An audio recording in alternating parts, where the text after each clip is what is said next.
अब अपन साइंस का टॉपिक ले रहे थे। कल चैप्टर नंबर 5 कर रहे थे, उसके आगे अपन पढ़ रहे हैं चैप्टर नंबर 5 दैनिक जीवन में रसायन। अब इसमें क्या है, अपन ने कल तो पढ़ लिया था परबल अम्ल, आज पढ़ रहे परबल क्षार। फ़र्क इतना है, यहाँ पर परिभाषा तो वैसे की वैसी है लेकिन केवल क्षार आ जाएगा। तो अपन यहाँ कैसे लिखेंगे परिभाषा, ऐसे क्षार जो जलीय विलयन में पूर्णतः आयनित हो जाते हैं। जैसा अपन ने परबल अम्ल में पढ़ा वैसा इसमें है, केवल फ़र्क इतना है क्षार आ जाएगा, यहाँ पूर्णतः आयनित हो जाते हैं।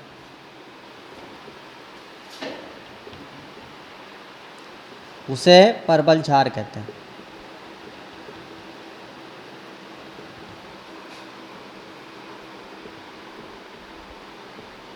एग्जाम्पल जैसे बात करें अपन, कल हमने सिखाया था NaOH, sodium hydroxide, potassium hydroxide, KOH, ये परबल क्षार है। इसी तरह परबल क्षार की तरह ही फिर दुर्बल क्षार भी होता है।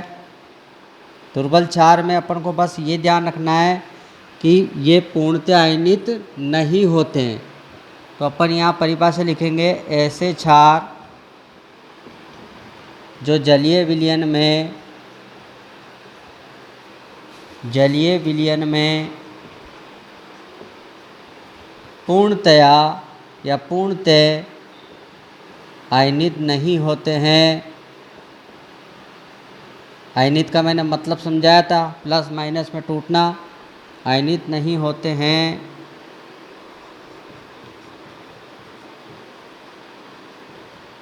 उसे दुर्बल क्षार कहते हैं।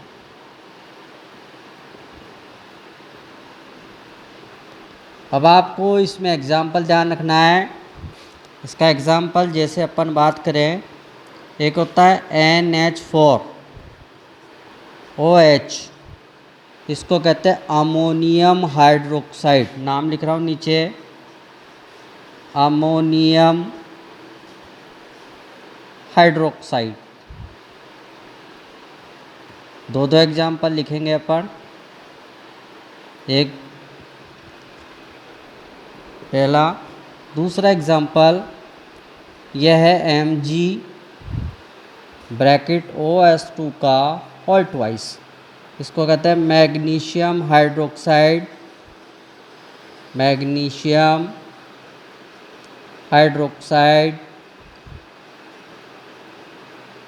ठीक है। या इसका दूसरा भी नाम होता है, ठीक है, मिल्क ऑफ मैग्नीशिया। लेकिन अपन रासायनिक नाम याद रखेंगे, MgOS2 का होल ट्वाइस सूत्र याद रखेंगे, रासायनिक नाम मैग्नीशियम हाइड्रोक्साइड, और इसका NH4OH का अमोनियम हाइड्रोक्साइड। देखिए बेटा, अब हम कुछ वैज्ञानिकों के अनुसार अम्ल और क्षार की परिभाषा पढ़ेंगे। जैसे यहाँ पर है आर्हेनियस के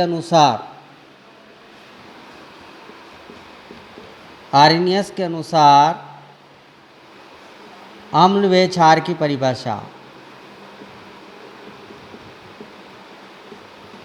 परीक्षा में पूछी जाती है। आर्हेनियस के अनुसार अम्ल क्या होता है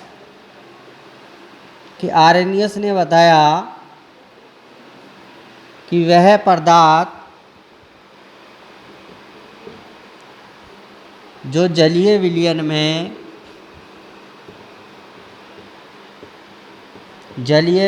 में हाइड्रोजन आयन देते हैं, हाइड्रोजन आयन, यहाँ हाइड्रोजन आयन को अपन H+ से दर्शा देंगे। H+ मतलब हाइड्रोजन आयन। तो हाइड्रोजन आयन देते हैं, उसे अम्ल कहते हैं।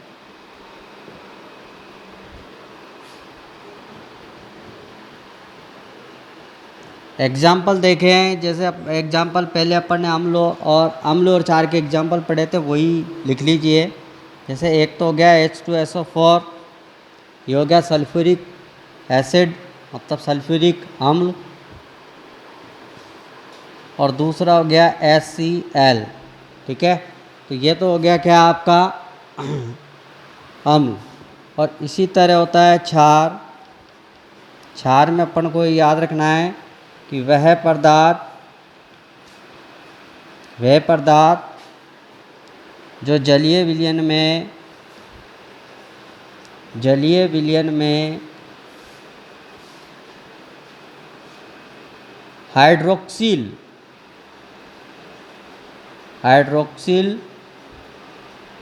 आयन। अब हाइड्रोक्सिल आयन कौन सा होता है, देखिए हाइड्रोक्सिल आयन को बताते अपन OH करके इसके ऊपर माइनस का साइन लगा देंगे, तो ये हो गया हाइड्रोक्सिल आयन। देते हैं उसे क्षार कहते हैं। एग्जाम्पल हमने क्षार का एग्जाम्पल पढ़ा था, कल बताया था मैंने। जैसे NaOH, नाम याद रहना चाहिए इसमें। NaOH का मतलब हो गया सोडियम हाइड्रोक्साइड, और KOH मतलब पोटेशियम हाइड्रोक्साइड। ठीक है, ये क्वेश्चन इंपॉर्टेंट है, परीक्षा में कई बार पूछ लिया जाता है कि आरएनएस के अनुसार अम्ल और क्षार की परिभाषा दीजिए। तो अपन को दोनों ही याद रखना है, एक तो इसकी परिभाषा याद रखनी है और इसके एग्जाम्पल याद रखने, दोनों अम्ल और क्षार के। ठीक है, देखिए बेटा, ब्रांस्टेड लॉरी ये वैज्ञानिक है, इन्होंने भी अम्ल और क्षार की परिभाषा दी है, तो ये परिभाषा इम्पोर्टेंट है। ब्रांस्टेड लॉरी ये कहता है कि अम्ल प्रोटॉन दाता होता है,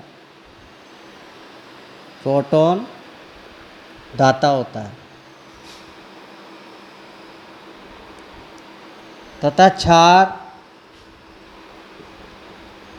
प्रोटॉन ग्राही होता है।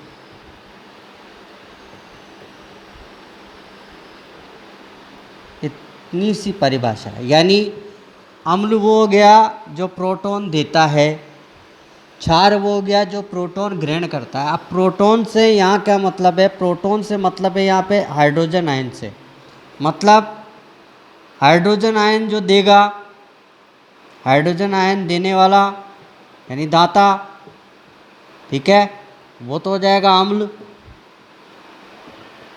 और H+ जो लेता है, लेने वाला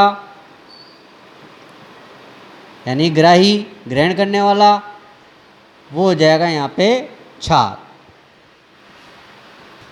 देखिए बेटा, अब लुईस वैज्ञानिक है, तो लुईस ने भी अम्ल और क्षार की परिभाषा दी कि लुईस के अनुसार अम्ल क्षार की परिभाषा दीजिए। तो लुईस क्या कहता है, लुईस कहता है कि वह पदार्थ जो इलेक्ट्रॉन युग्म ग्रहण करता है, ठीक है, उसे अम्ल कहते हैं। ये तो अम्ल की परिभाषा होगी किसके अनुसार, लुईस के अनुसार। क्षार की परिभाषा, वह पदार्थ जो इलेक्ट्रॉन युग्म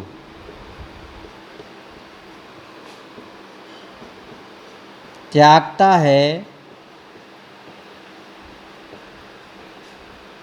उसे क्षार कहते हैं।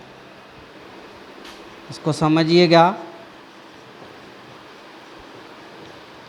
इलेक्ट्रॉन युग्म मतलब इलेक्ट्रॉनों का जोड़ा, मतलब जो दो इलेक्ट्रॉन ग्रहण करेगा, इलेक्ट्रॉनों का जोड़ा जो ग्रहण करेगा, वो तो कहलाएगा क्या, अम्ल।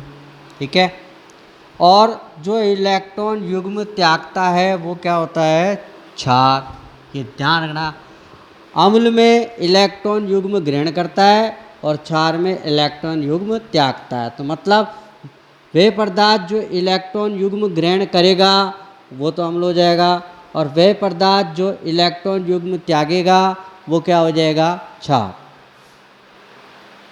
देखिए बेटा, अब हम पीएच स्केल के बारे में पढ़ रहे हैं कि पीएच स्केल क्या होता है। देखिए, ये एक ऐसा स्केल होता है जिसकी सहायता से हम क्या करते हैं, कोई भी विलयन होता है, उस विलयन में जो हाइड्रोजन आयन होते हैं उस हाइड्रोजन आयन की सांद्रता ज्ञात करते हैं। ठीक है, तो इसमें परिभाषा अपन को ध्यान रखेंगे कि वह स्केल जिसकी सहायता से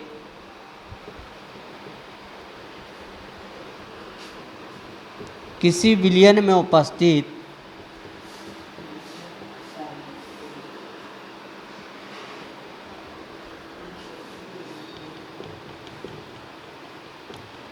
हाइड्रोजन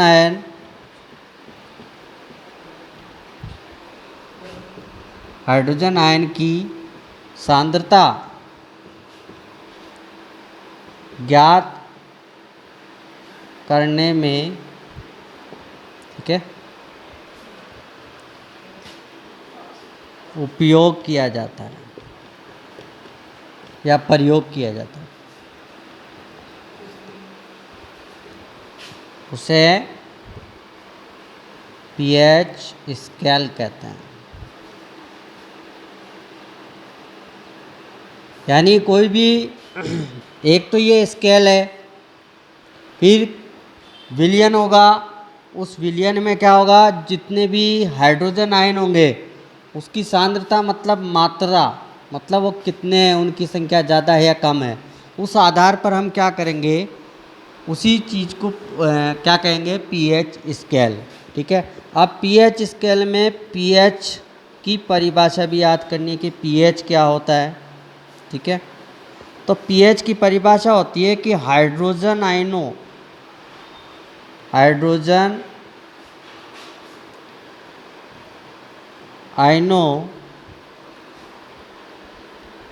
के हाइड्रोजन आयन के सांद्रता के लघु गुणक को पीएच कहता है। ये पीएच की परिभाषा होगी कि हाइड्रोजन आयन के सांद्रता के लघु गुणक को क्या कहते हैं, पीएच कहते हैं।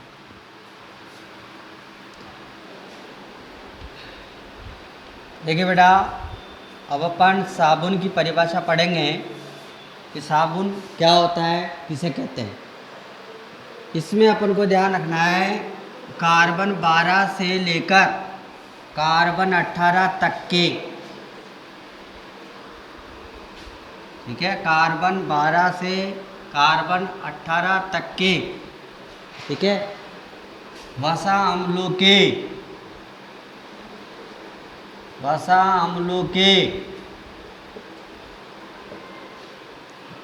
सोडियम तथा पोटेशियम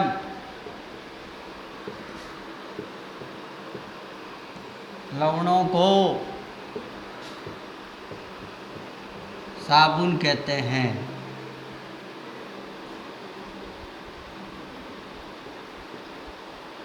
ये तो हो गई साबुन की परिभाषा।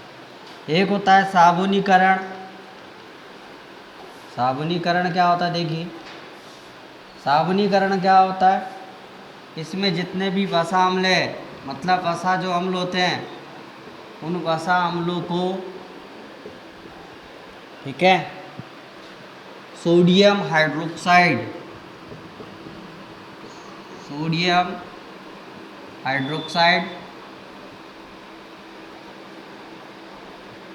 के साथ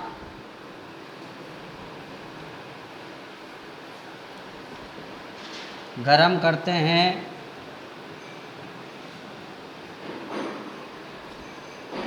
जिससे साबुन बनता है।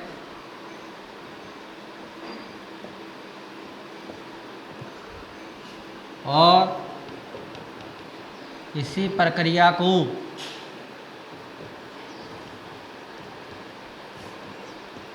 साबुनीकरण कहते हैं।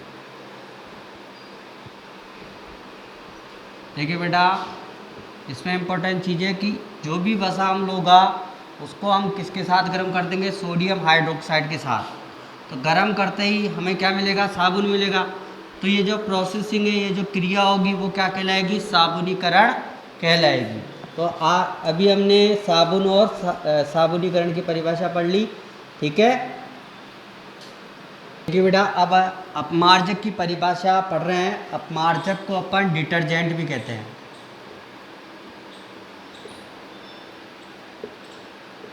जो धुलाई के काम आता है, ठीक है। इसकी परिभाषा क्या होती है, छोटी सी परिभाषा है, सोडियम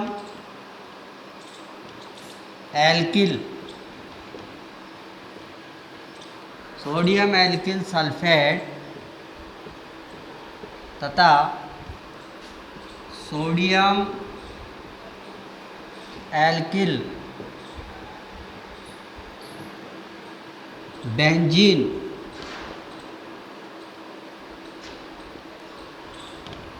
सल्फोनेट को, यानी सल्फोनेट जो लवण होते हैं उनको, सल्फोनेट को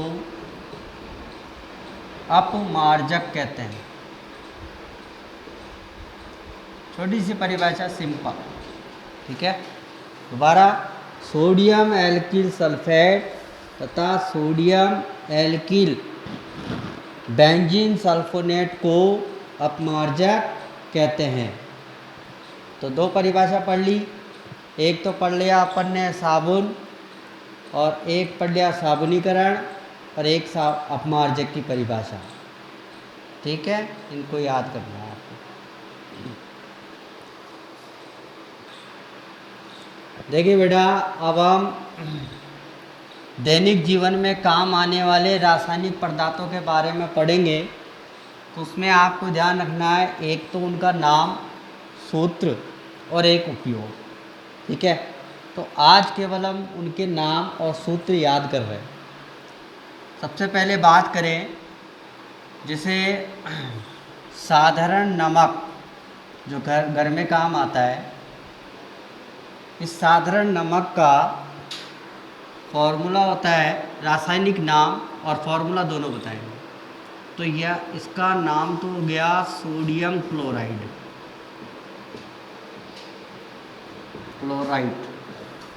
सोडियम क्लोराइड। फॉर्मूला हो गया NaCl। परीक्षा में कई बार पूछ लेता है कि NaCl का रासायनिक नाम बताओ, तो ये हो गया इसका रासायनिक नाम, ठीक है, सोडियम क्लोराइड। तो सोडियम क्लोराइड का फॉर्मूला क्या हो गया, NaCl।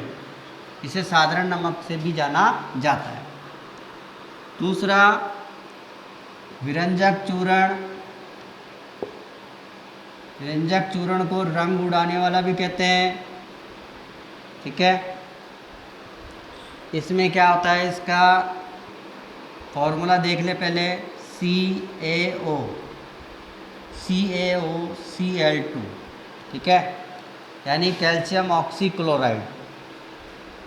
फॉर्मूला याद रहना चाहिए विरंजक चूर्ण का। तीसरी चीज़ हम बात करें धावन सोडा। धावन सोडा, इसे कपड़े धोने का सोडा भी कहते हैं, कपड़े धोने का सोडा, कपड़े धोने का सोडा। इसका फार्मूला होता है Na2CO3.10H2। कल बताया था क्रिस्टलन का जल, उसमें सोडियम जो कार्बोनेट होता है, सोडियम कार्बोनेट में 10 अणु किसके, जल के। तो इसकी किसका फॉर्मूला बन गया, धावन सोडा, मतलब कपड़े धोने का सोडा। तो ये हो गया सोडियम कार्बोनेट, जिसके अंदर 10 अणु किसके हैं, जल के। चौथी चीज़ कास्टिक सोडा,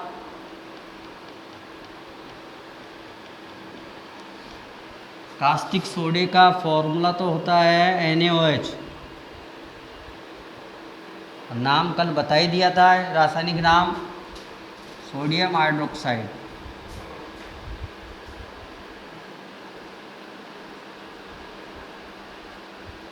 ठीक है। अब अपन पढ़ रहे हैं पांचवा। जैसे आपको ध्यान होगा घरों में अपन क्या करते हैं, पीओपी कराते हैं। तो पीओपी का पूरा नाम भी पूछता है। तो पीओपी का पूरा नाम तो हो गया plaster of Paris. Plaster of Paris, ये तो हो गया किसका, पीओपी का पूरा नाम। अब इसका प्लास्टर ऑफ पेरिस का कई बार क्या पूछता है, सूत्र पूछता है। तो CaSO4 डॉट 1/2H2O। ठीक है, ये तो हो गया इसका सूत्र पीओपी का। अब इसका नाम याद रखना, ये नाम भी यानी रासायनिक नाम कैल्शियम सल्फेट। कैल्शियम सल्फेट, और इसमें आधा लिखा हुआ है तो अर्ध। अर्ध, अर्ध मतलब आधा। और H2O को कहते हैं हाइड्रेट। क्या कहते हैं, हाइड्रेट। जल को हाइड्रेट भी कहते हैं। तो इसका मतलब हो गया, इसका सूत्र हो गया हाइड्रेट। ठीक है ना, हाइड्रेट। तो ये किसका सूत्र हो गया, प्लास्टर ऑफ पेरिस का। CaSO4 dot 1/2H2O, calcium sulphate अर्ध हाइड्रेट। ठीक है, ये इम्पोर्टेंट चीज़ है। इसका केवल अपन नाम और सूत्र पढ़ रहे हैं अभी। तो दोबारा बता रहा हूँ, साधारण नमक। साधारण नमक का रासायनिक नाम सोडियम क्लोराइड, सूत्र NaCl। विरंजक चूर्ण, विरंजक चूर्ण का सूत्र होता है CaOCl2। धावन सोडा, जिसे अपन कपड़े धोने का सोडा भी कहते हैं, इसका फार्मूला होता है Na2CO3 dot 10H2O। Caustic soda, caustic सोडे का सूत्र हो गया NaOH। रासायनिक नाम सोडियम हाइड्रोक्साइड। पीओपी, पीओपी को अपन क्या कहते हैं, प्लास्टर ऑफ पेरिस। फॉर्मूला क्या होता है, CaSO4 डॉट 1/2H2O। और इसका रासायनिक नाम याद रखना है कैल्शियम सल्फेट अर्ध हाइड्रेट। ठीक है बेटा, इनको याद करना है लिख कर। देखिए बेटा, अगला टॉपिक है पीओपी का निर्माण कैसे किया जाता है। तो इसमें क्या होता है, जिप्सम एक पदार्थ होता है, कठोर पदार्थ होता है। जिप्सम को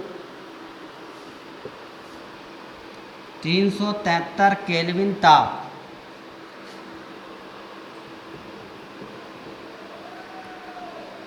गरम करते हैं,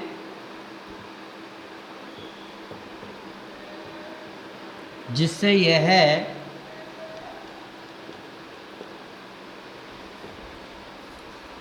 जल के अणुओं को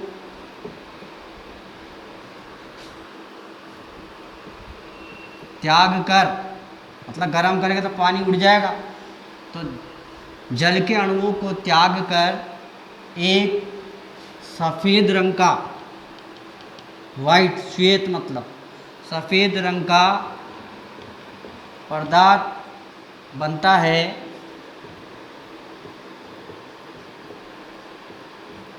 जिसे पीओपी मतलब plaster of Paris, plaster of Paris कहते हैं। ये निर्माण की विधि है। अब इसमें कई बार क्या होता है, इसका रासायनिक अभिक्रिया का समीकरण भी पूछ लेता है। तो रासायनिक अभिक्रिया का समीकरण के लिए अपन को याद रखना पड़ेगा कि जिप्सम का फॉर्मूला होता है CaSO4 डॉट 2H2, मतलब दो अणु जल के होते हैं। ये भी क्रिस्टलन का जल होता है। इसमें क्या करेंगे, तीर का निशान लगा देंगे, ठीक है, ऊपर लिख देंगे 373 केल्विन ताप। टेम्परेचर के लिए डेल्टा का साइन आता है। अब इसमें क्या होगा, ये जल के अणु को त्यागेगा, तो यहाँ दो अणु हैं, तो ये क्या करता है, 1.5 अणु मतलब 1/2 H2O, ये तो क्या होंगे, गैस की तरह उड़ जाएंगे, त्याग देगा। प्लस अब 2 में से 1.5 गया तो क्या बचेगा, आधा बचेगा। तो बाकी जो चीज़ बची CaSO4 डॉट 1/2 H2O, ये चीज़ ही क्या कहलाती है, POP, सफ़ेद रंग का पदार्थ, जिसे हम क्या कहते हैं, प्लास्टर ऑफ पेरिस। तो ये जो रासायनिक अभिक्रिया का समीकरण है, ये कई बार पूछ लेता है, आपको याद रखना पड़ेगा। ठीक है, अब ये तो हो गया इसकी निर्माण की विधि और ये हो गया रासायनिक अभिक्रिया।